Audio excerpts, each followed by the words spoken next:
Dejados atrás, los chicos, parte número 3, la mañana siguiente. Número 6. Julio regresa a casa. Julio estaba tan excitado, tan alerta, pero a la vez tan asustado por lo que sus padres hicieran cuando se dieran cuenta que había desaparecido, que ni se le ocurría quedarse dormido, pero se durmió. Se las arregló para reclinarse en el asiento y enseguida estaba mirando al techo oscuro, acostumbrándose a la poca luz. Se cruzó de brazos y se obligó a respirar más despacio. Tenía que relajarse, tenía que descansar un poco si quería encontrar un lugar donde esconderse en Londres. Patty, la azafata, pasaba cada media hora, más o menos, y se dio cuenta que estaba empezándose a relajarse cuando dejaba de mirarla. A la larga comenzó a parpadear lentamente, se dio vuelta de costado y se acomodó. Ahora tenía que cerrar los ojos o se quedaría mirando al hombre del lado de la ventanilla que iba sentado a su lado. El hombre no había dicho ni una sola palabra en todo el vuelo, pero se había fijado que había inclinado la cabeza antes de comer. Julio nunca lo había hecho, ni siquiera en privado, a no ser cuando estaba con su familia. Esa era otra de las razones por la que quería independizarse, para no sentir vergüenza con todos los rituales religiosos. A su madre le disgustaba cuando Julio se refería a su fe como una religión. Ella le había dicho muchas veces hasta el cansancio que el cristianismo no es una religión, sino una relación con Dios por medio de Cristo. Ajá, está bien, pensaba Julio. No tenía idea cuánto tiempo había dormido, de hecho no estaba seguro de haberlo hecho. Y si había dormido, ¿estaba despierto ahora? Estaba desorientado, se encontraba en la misma posición en que se había acomodado hacía cuánto. Sintió como si se hubiese dormido sin moverse, pero tenía los ojos abiertos. Había algo diferente. La manta. La azafata le habría puesto la manta encima, miró su reloj, eran las 11 de la noche, las 4 de la mañana en el Atlántico. Se imaginaba que el avión estaría de camino entre Inglaterra y Estados Unidos. Su compañero de asiento también tenía una manta, pero estaba bien doblada sobre sus piernas. El aire le soplaba directamente a la cara y en su sueño Julio se imaginaba transpirando. Se estiró en el asiento con los brazos a los costados, la cabeza hacia atrás, la boca abierta. Daba gracias que el hombre de al lado no roncara. Con el mentón sobre el hombro estaba a unos pocos centímetros de su vecino, pero así eran las cosas en los aviones. Los desconocidos se tenían que sentar muy cerca el uno del otro. Miró hacia el otro lado del pasillo donde el hombre bebedor estaba caído sobre la bandeja. Detrás suyo, el escritor de la revista, el que se había presentado al anciano, estaba durmiendo con la espalda derecha, la cabeza baja y el mentón sobre el pecho. Delante de ellos estaba la pareja de ancianos, los Peterson. Julio no podía ver a la mujer, era pequeña y perdía en el asiento. Su marido se había quedado dormido con la cabeza en la almohada mirando hacia el pasillo. Julio se seguía medio despierto cuando Patty pasó. Tuvo que esquivar al anciano para poder pasar. Julio reunió coraje para hablar. Gracias por la manta. Ella le sonrió. De nada, querido, le dijo. Te la trajo Tony, mi compañero. ¿Necesitas algo más? Se quedó mudo, como para decir algo más. Meneó la cabeza, se dio vuelta hacia el hombre alto que tenía de compañero y se dispuso a dormir. La actividad de atrás lo arrullaba. ¿Cuánto habría dormido esta vez? Le pareció unos minutos, pero podía haber pasado horas. No se quería levantar, no quería abrir los ojos, luchaba por seguir durmiendo. Alguien había dicho algo, otra persona se había levantado y se movía. Alguien pasó caminando rápido, seguro que todavía no estaba amaneciendo. De ser así, la luz que se filtraría por las ventanillas cerradas lo hubiese despertado. Por un minuto, Julio no escuchó nada, lo que le agradó. Se acercó el reloj a la cara para poder ver la hora, pero no pudo. Parecía ser la misma hora que la última vez que lo miró. Suspiró profundo y abrió los ojos. Sus vecinos de asientos habrían ido al baño. ¿Cómo? No lo había oído. Julio tenía estiradas sus largas piernas. Ese hombre no era lo suficientemente ágil como para pasarle por encima sin que lo notara. Entrecerró los ojos y miró en la oscuridad, preguntándose si estaba soñando. La azafata pasó de forma apresurada. No estaba más que apurada. Casi volaba por el pasillo en dirección a la cabina del piloto. Eso no era un sueño. Julio se sentó derecho y vio que algunos otros hacían lo mismo. Estiró el cuello y miró hacia atrás a la plataforma circular que llevaba a la clase turista. Había demasiada actividad para hacer medianoche. Alguien chilló y otro gritó, pero no supo qué pasaba. Justo cuando Patty llegó a la cabina, vio la puerta abierta y uno de los pilotos que se asomaba. Casi lo derrumba. Julio no los escuchó hablar, pero era evidente que ella estaba molesta, tal vez asustada. ¿Ella sabría algo que el piloto no sabía? ¿Andaría algo mal en el avión? Sería el colmo si moría en un accidente aéreo la primera noche de su libertad. Sus padres nunca lo entenderían. Patty empujó al piloto y lo introdujo en el compartimiento de la cocina. Julio estaba desesperado por saber lo que estaba pasando. Escuchó un ruido como si ella le hubiera caído. Se asomó al pasillo y la vio de rodillas gimiendo. Parecía como si el capitán la tratara de consolar y ella se aferraba a él como si se estuviera muriendo de miedo. De pronto, Julio se sintió como un niño asustado. Detrás suyo había mucha gente gritando. ¿Qué estaba pasando? ¿De qué estarían hablando? El joven y el ebrio del otro lado del pasillo estaban durmiendo. Julio no podía ver al anciano y las dos personas delante de él probablemente estaban dormidas en sus asientos. El piloto dejó a Patty y salió al pasillo a mirar los asientos de primera clase. Julio se sacó la manta de encima tratando de estudiar la mirada del capitán, tratando de leer en su rostro, pero estaba muy oscuro y el piloto estaba distraído. Oyó la voz de la anciana proveniente del asiento delantero de la izquierda. Haroldo, ¿qué es esto? ¿Le pasaría algo al anciano? Julio no pudo evitar pararse y mirar. Todos los demás de primera clase parecían estar durmiendo. Se desabrochó el cinturón de seguridad y se levantó para mirar a la pareja de ancianos. La mujer estaba sentada con el suéter y el pantalón de su marido en la mano.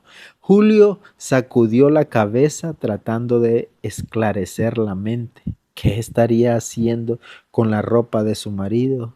¿Y él dónde estaba? Obviamente eso mismo se preguntaba ella. El piloto pasó deprisa al lado de Julio antes de que pudiese auricular palabra.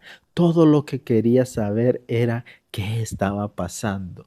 Pero el piloto y seguramente los asientos de vuelo tampoco lo sabían. Cuando el piloto llegó a la escalera, la señora Peterson se levantó y lo llamó. Señor, mi marido. Julio vio que el piloto se llevaba un dedo a los labios y susurraba. Ya lo sé. Ya lo encontraremos. Enseguida vuelvo. En ese vio venir a Patty. Señorita, pero ella no contestó. Ella vino por detrás del piloto y lo agarró por los hombros. Enciendo las luces de la cabina, le preguntó. No, por ahora. Cuanto menos gente lo sepa, mucho mejor, le dice el capitán. ¿Qué querría decir Julio? Vio que ambos se apresuraban por las escaleras, se dio vuelta para mirar a la anciana que hablaba con el escritor detrás suyo. Él estaba pasando la mano por su larga cabellera rubia. Señora, ¿algún problema? Preguntó Macho. Mi Haroldo, ¿necesita algo? Le preguntó estirándose. Se fue. ¿Qué dice? ¿Que desapareció? Bueno, seguro fue al baño mientras dormíamos. ¿Le importaría ir a buscarlo, por favor? Tome la manta. Señora, me temo que se fue desnudo. Él es una persona religiosa y se debe sentir muy apenado. Julio seguía de pie, como pegado al piso delante de su asiento. Vio que Macho Williams estaba por encima del hombre que había tomado mucho y estaba durmiendo. Tomó la manta que le daba la anciana. Macho miró la ropa que el señor Peterson había dejado en su asiento. Allí donde estaba sentado, allí estaba la ropa del señor Peterson. ¿Su marido padece de epilepsia? Le dice. No. ¿Es sonámbulo? No. Enseguida vuelvo. Julio no quería mirar a los asientos delante suyo, ni tampoco quería mirar a su derecha, donde había estado el hombre alto y robusto, pero se forzó a hacerlo. Sobre el respaldo de los asientos habían mantas, almohadas y los asientos llenos de ropa, anteojos, joyas, hasta una peluca de hombre había sobre el asiento. El, cola- el corazón se aceleraba. Miró a su lado. La manta, bien doblada, estaba sobre un par de pantalones que caían sobre un par de medias y zapatos vacíos. En el respaldar del asiento estaba la pulcra camisa blanca todavía abotonada, la corbata con su nudo y pedacitos de metal. A Julio le temblaban las rodillas. Otros pasajeros se despertaron y descubrieron que faltaban sus compañeros de asiento, pero su ropa había quedado en el mismo lugar. Julio se inclinó sobre la ropa de su compañero de asiento y prendió la luz de arriba. Todavía sentía el olor de su colonia y esos pedacitos de metal eran empastes dentales. Macho Williams pasó por su lado. Permiso, le dijo a otros pasajeros, estoy buscando a alguien. ¿Y quién no? Le responde una mujer. El piloto volvió corriendo a la cabina seguido por su asistente de vuelo, la cual le dijo a Macho, Señor, tengo que pedirle que vuelva a su asiento y se ajuste el cinturón de seguridad. Le dijo dándose vuelta y mirando a Julio, esperando que hiciera también lo mismo. Se sentó inmediatamente, evitando mirar la ropa que había dejado su compañero de asiento. Macho trató de explicar, estoy buscando a... Todos están buscando a alguien, le dijo ella. Esperamos poder darle mayor información dentro de unos minutos. Ahora, por favor, ¿cuánto pasó a su lado? Julio salió rápido de su asiento y corrió a la escalera. A mitad del camino vio que habían encendido las luces por todas partes. La gente tenía ropa en la mano y gritaba o chillaba anunciando que faltaba alguien. Julio volvió a su asiento con las piernas rígidas y escuchó que Macho le decía a la señora Peterson, aparentemente ha desaparecido mucha gente. Ella estaba asustada y confundida. Julio también tenía miedo, pero él no estaba confundido. Cuando el piloto habló por el intercomunicador, pidiéndole a los pasajeros que mantuvieran la calma, Julio supo claramente lo que había pasado. No se imaginaba cuántas otras personas en el avión lo podían saber, pero él sí lo sabía. Cristo había venido, como lo había prometido, y se cubrió la cara con las manos, temblando de forma temblorosa.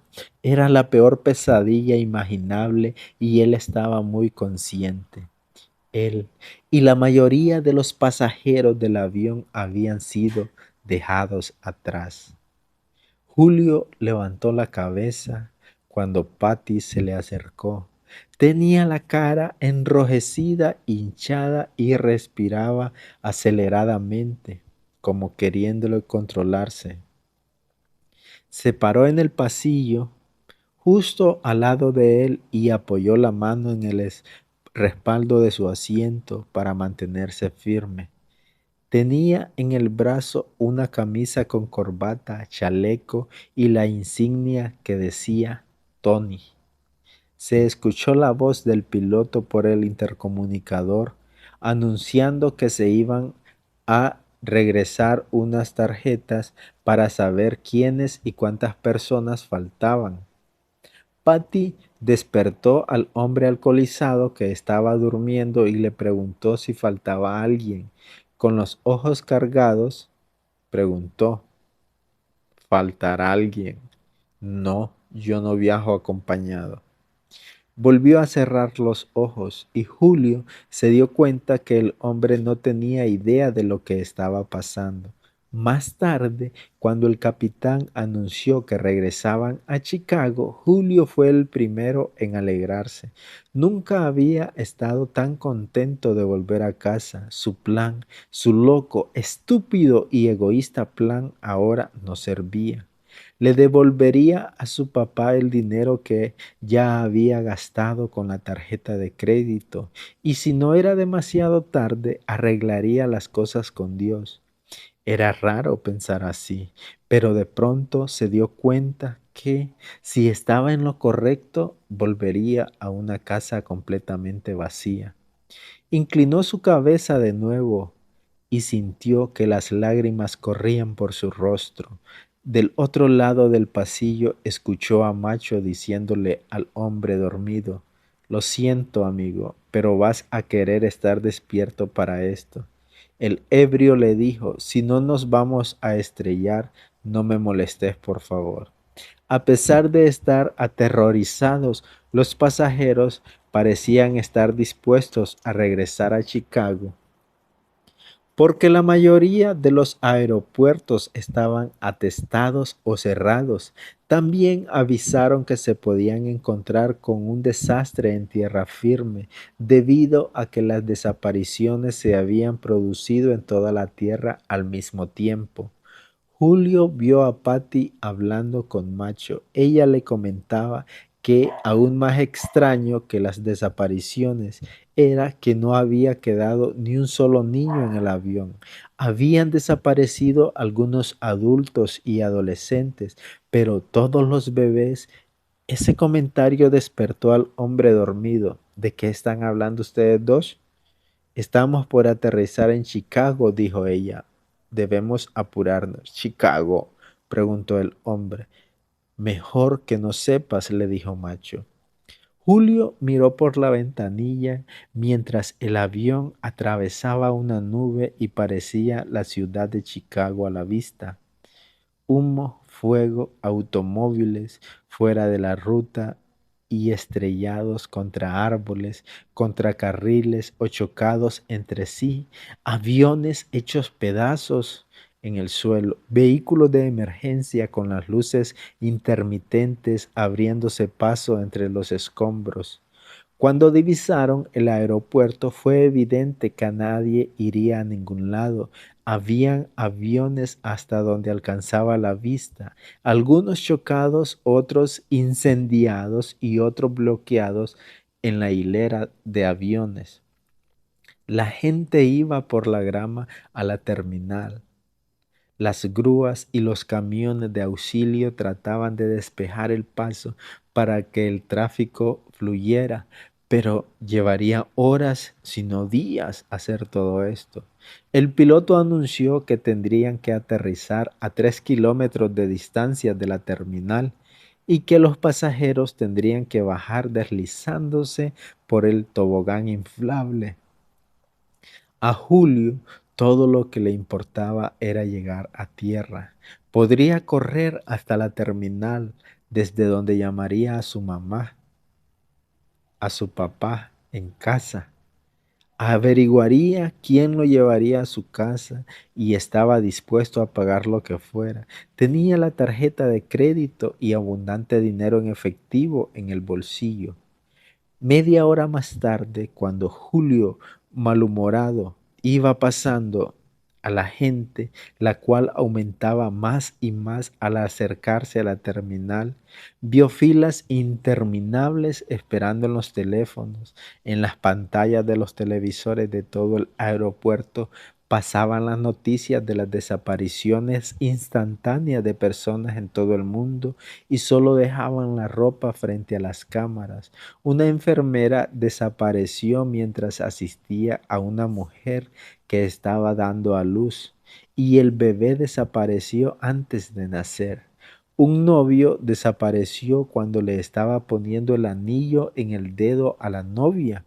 En un funeral desaparecieron los hombres que cargaban el ataúd que cayó al suelo y al abrirse la tapa se vio que también el cuerpo había desaparecido. Julio corrió entre la aglomeración de autos, siguiendo la fila de gente que esperaba taxis y limusinas. Se adelantó a la fila y le puso un rollo de billetes en la mano a uno de los choferes. Le dio su dirección y el hombre arrancó. Les llevó 2 horas salir de la zona de incendio y choques. El conductor dijo, algunas personas desaparecieron mientras estaban cocinando y no había nadie que apagara el fuego. Por eso hay tantas casas quemadas o quemándose. Cuando finalmente llegaron a la cuadra de Julio en Monte Panorama, el conductor se detuvo y le dijo, hijo, ya llegamos, espero que encuentres lo que estás buscando. Julio le contestó, yo espero que no, dejados atrás. Julio regresando a casa. A ver qué encuentra Julio cuando ingrese a su casa.